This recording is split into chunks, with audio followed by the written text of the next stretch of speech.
Alright, today we are going to be talking about basic maths in Python, and the good thing about it is mathematics in programming is really very easy. It's not the same as the mathematics in the classroom. So in programming you need basic maths. So as a programmer you need some basic maths, and I'm going to teach you what you need to know about maths in Python today. So let's start by a review of assignment operator. Also, I remind you to subscribe to my channel by clicking on the subscribe button below this video right now to subscribe to my channel so you get updates when I make new lessons. So when we say something like A is equal to 10, and we say something like B is equal to 10.0. Actually, we have created two different data types where this one is an int and this one, the second one, is a float.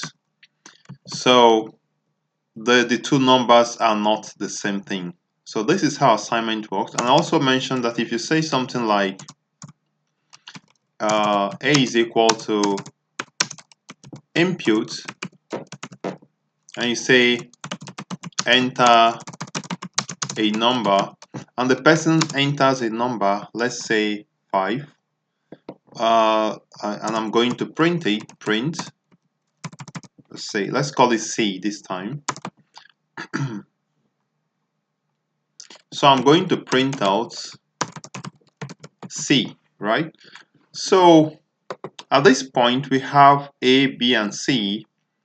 Let me run it. So if I enter a number, sorry, I'm typing in the wrong place. So I enter 10 and it displays 10 here. So we have A is 10, B is 10.0, and C is 10. Now this C is a string.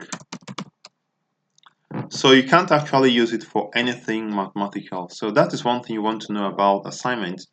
And to do that, to be able to use it for calculation, you need to convert it to a string by saying C is equal to int C. That converts C from a string to an integer. So we also have long. Now let me teach you something very important. If you say something like C, or let's say D is equal to let's say 10 over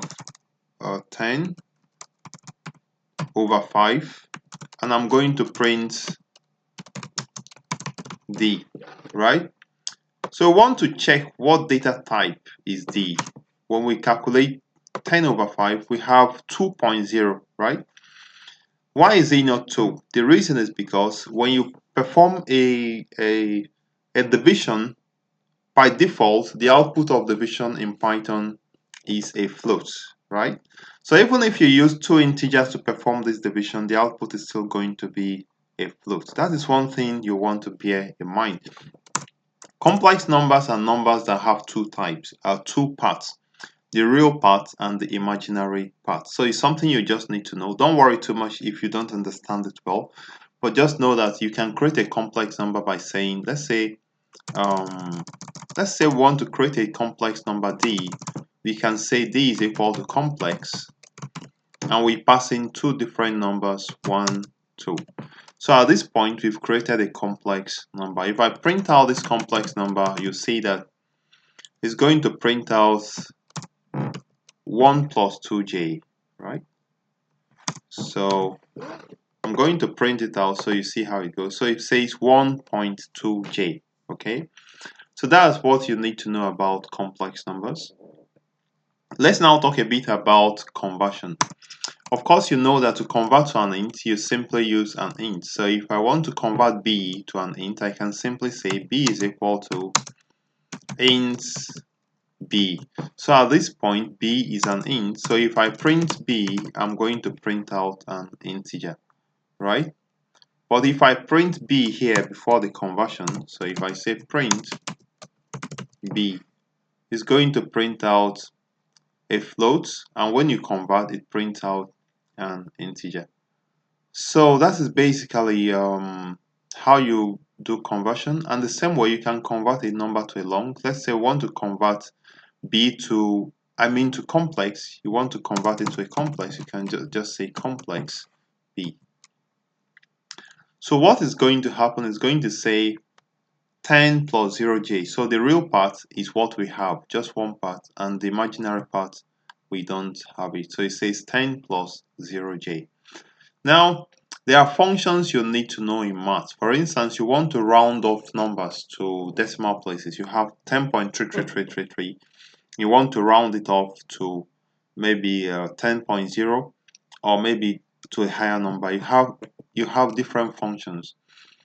Before we talk about these functions, let's talk about absolute values. Absolute value returns more like converts a negative number to a positive number, but that is not the technical difference. It gets the distance between 2 points, right? So if we have something like how will I describe it? Okay, let's say c is equal to minus 4.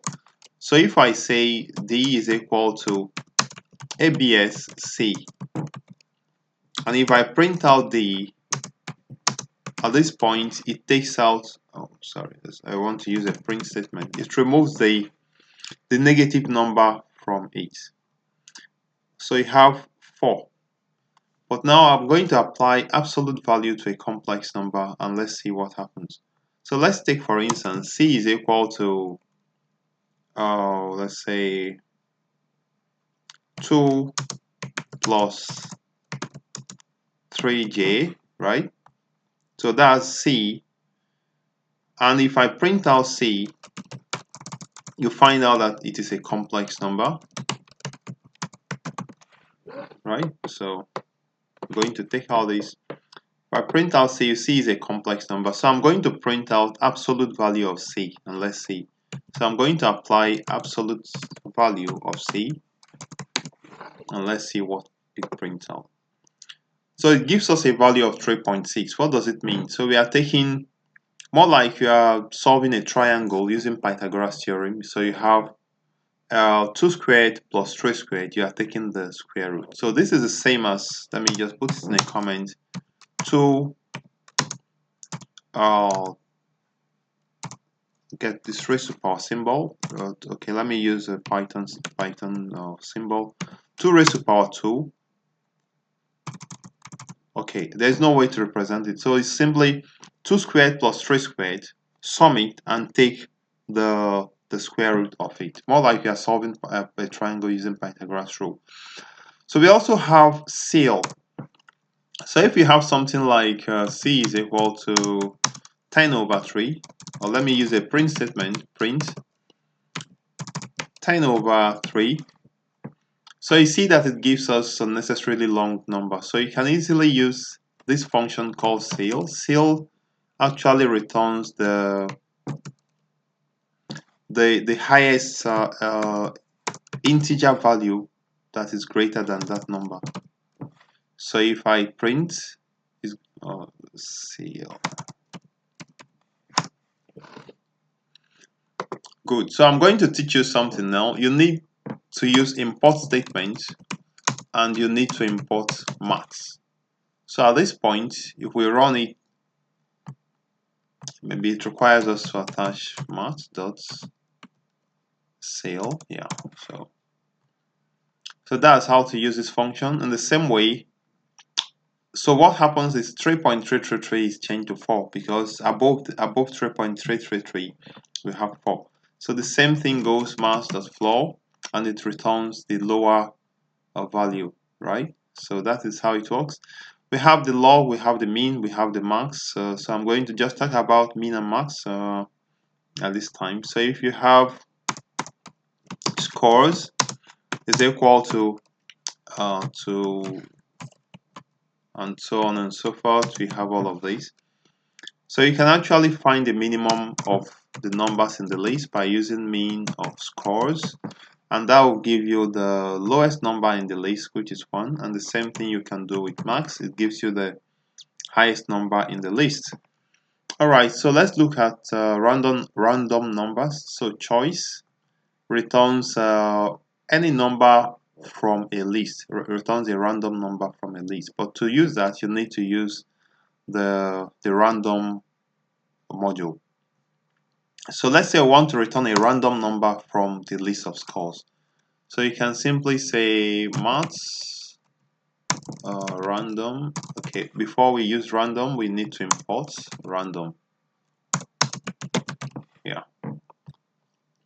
So random dot choice. So now I'm going to give it scores, and I'm going to print out what is going to return. So let's run it.